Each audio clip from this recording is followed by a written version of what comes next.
ঘরের মধ্যে কোন কোন জিনিস থাকলে জিনেরা আকৃষ্ট হয় এবং ক্ষতি করার চেষ্টা করে। জিনরা আমাদের সাথেই থাকে এবং কারিন নামক জিন আমাদের সঙ্গে বেঁধে দেওয়া আছে। প্রত্যেকের সঙ্গে এক একটা কারিন নামক জিন আছে। কারিন নামক জিনটা আমাদের সঙ্গেই থাকে, আমাদের সঙ্গের সঙ্গী হিসাবেই থাকে, তবে ভালো সঙ্গী হিসাবে না। সে সবসময় আমাদেরকে ওয়াসওয়াসা দেয়, গুনাহের কাজ করার ব্যাপারে সে আমাদেরকে প্রলুব্ধ করে। এবার আসুন, ঘরের মধ্যে কোন কোন জায়গায় কোন কোন বিষয়ের কারণে জিন আসে। যেমন ধরুন, আমাদের ঘরের মধ্যে আমরা অনেক সময় জুনজুনি রাখি এবং পর্দাগুলোর ভিতরে এখন স্টাইলিশ যে পর্দাগুলো রয়েছে, ওই পর্দাগুলোর ভিতরে আপনি দেখবেন যে জুনজুনি বাজতে থাকে। এগুলো আমরা এখন প্রত্যেকের ঘরে এখন ফ্যাশনেবল এই পর্দাগুলো ব্যবহার করি এবং সেখানে জুনজুনি বাজতে থাকে। নবী সাল্লাল্লাহু আলাইহি সাল্লাম আমাদেরকে সতর্ক করেছেন, লা তাদখুলুল মালাইকা বাইতুন ফীহি জুলজুল। এই যে জুনজুনি অথবা নূপুরের যে আওয়াজ, ছোট ছোট বাচ্চারা নূপুর পরে, পায়ের মধ্যে নূপুরের ঝুনঝুন ঝুনঝুন করে আওয়াজ হয়, এটার কারণে জিনেরা আকৃষ্ট হয়। আপনি চিন্তাও করতে পারবেন না, খুবই সিম্পল সাধারণ বিষয়, কিন্তু জিনেরা এতে করে আকৃষ্ট হয়, রহমতের ফেরেশতারা চলে যায়। এরপরে আপনার ঘরে অনেক সময় আমরা দেখা যায় ছোট ছোট বাচ্চাদেরকে পেশাব করিয়ে একটা কমোডের মধ্যে পেশাবটা জমিয়ে রাখি অথবা হাই কমোডে পেশাব করে ফ্লাশ করি। এই কারণে জিন আপনার প্রতি আকৃষ্ট হয়, ক্ষতি করার চেষ্টা করে। বাউলুন মুনকাতা, হাদিসের মধ্যে বলা হয়েছে যে কোথাও যদি পেশাব জমিয়ে রাখা হয় তাহলে ওই জায়গা জিনের কাছে পছন্দের জায়গা হয়। তাহলে এই জায়গায় পরিষ্কার পরিচ্ছন্নতাকে নিশ্চিত করা। এরপর নবী সাল্লাল্লাহু আলাইহি সাল্লাম আমাদেরকে হাদিসের মধ্যে জানিয়েছেন, জিলদু নামির, বিভিন্ন প্রাণীর চামড়াকে আমরা, মৃত প্রাণীর চামড়াকে আমরা ঝুলিয়ে রাখি। বিদেশ গেলে দেখবেন অনেকে হায়নার চামড়া নিয়ে আসে। এটা আপনি খুব স্বাভাবিকভাবে নিচ্ছেন অথবা মনে করছেন এই হায়নার চামড়া দিয়ে কালো জাদু করা হয়, অথচ এই চামড়া, বাঘের চামড়া, হরিণের চামড়া, বিভিন্ন চামড়া আমরা ক্যালিগ্রাফি হিসেবে অথবা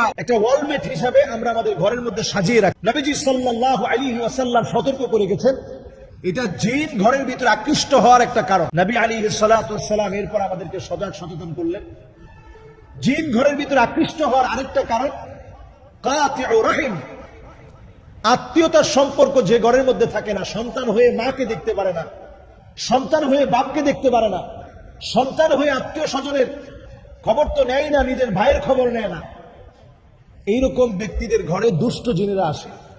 রহমতের ফেরেশতারা এমন ঘরে থাকে না, দুষ্ট জিনেরা এই ঘরের ভিতরে আসে। এরপর নবী সাল্লাল্লাহু আলাইহি ওয়াসাল্লামের হাদিস থেকে বোঝা যায় যে ঘরের ভিতরে পুতুল থাকে, তাসাবির, বিভিন্ন রকম মূর্তি থাকে, বিভিন্ন রকমের ছবি থাকে, এই ঘরগুলোর ভিতরে রহমতের ফেরেশতারা আসেন। এরপর হাদিস থেকে বোঝা যায় নবীজি সাল্লাল্লাহু আলাইহি ওয়াসাল্লাম আমাদেরকে জানিয়ে গিয়েছেন, যেই ঘরের ভিতরে কোরআন তেলাওয়াত থাকে না, ওই ঘরের ভিতরে রহমত থাকে না। ওই ঘরটা একটা নির্জন বাড়ির মতো পড়ে থাকে, যে ঘরটার মধ্যে কোরআন কারীমের তেলাওয়াত হয় না। এজন্য ঘরের ভিতরে কোরআনুল কারীমের তেলাওয়াতকে ইনশিওর করা প্রয়োজনে। আপনি মোবাইল থেকে কোরআনুল কারীমের তেলাওয়াতকে ছেড়ে রাখুন, প্লাগ ইন কোরআন, সার্বক্ষণিক কোরআন তেলাওয়াত চলতে থাকে। এই ধরনের ডিভাইসগুলো এখন পাওয়া যায়। আপনি কোরআনুল কারীমের তেলাওয়াত আপনি ছেড়ে রাখেন, লাউডলি ছেড়ে রাখেন এবং শোনার চেষ্টা করেন। কোরআনুল কারীম তেলাওয়াত যখন বাজবে তখন অন্যমনস্ক না থেকে শোনার চেষ্টা করেন। সন্তানদেরকে অভ্যস্ত করেন। বাসার ভিতরে যখন খুব লাউডলি মিউজিক বাজানো হয়, এটা জিনদের আখড়ায় পরিণত হয়। এজন্য মিউজিককে বাসা থেকে একেবারে নিষিদ্ধ করে দেন। আমাদের কলিং বেলে মিউজিক, আমাদের মোবাইলের রিংটোনে মিউজিক, আমাদের বাচ্চাদের খেলনার ভিতরে মিউজিক, ছোট বাচ্চাদের জুতার ভিতরে পর্যন্ত মিউজিক, এবং দেখবেন সাইকেল কিনেছেন সেটার বেলের ভিতরে পর্যন্ত মিউজিক, সব জায়গায় মিউজিক। এই মিউজিক জিনদেরকে ডেকে আনে। আল্লাহ রাব্বুল আলামিন কানের একটা পাওয়ার দিয়েছেন। কুকুর কিন্তু আমার মতো শুনে না, বরং ছোট্ট মৃদু একটা আওয়াজ আছে যেটা কুকুরকে ভীত সন্ত্রস্ত করে ফেলে।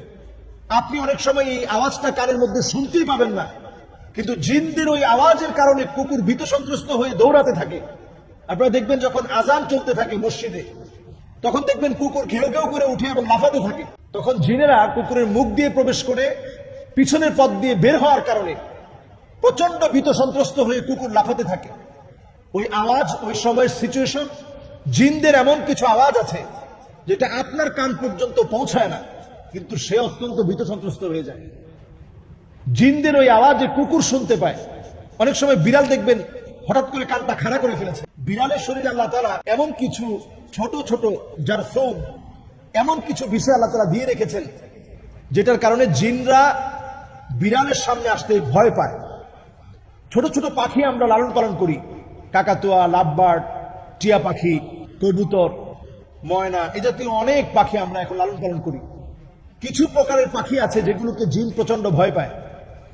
এদের দিকে আকৃষ্ট হয়ে আসতে নিয়ে ভয়ে ভীত সন্ত্রস্ত হয়ে জিন চলে যায়। কিছু পাখি ঘরের মধ্যে বরকত নিয়ে আসে।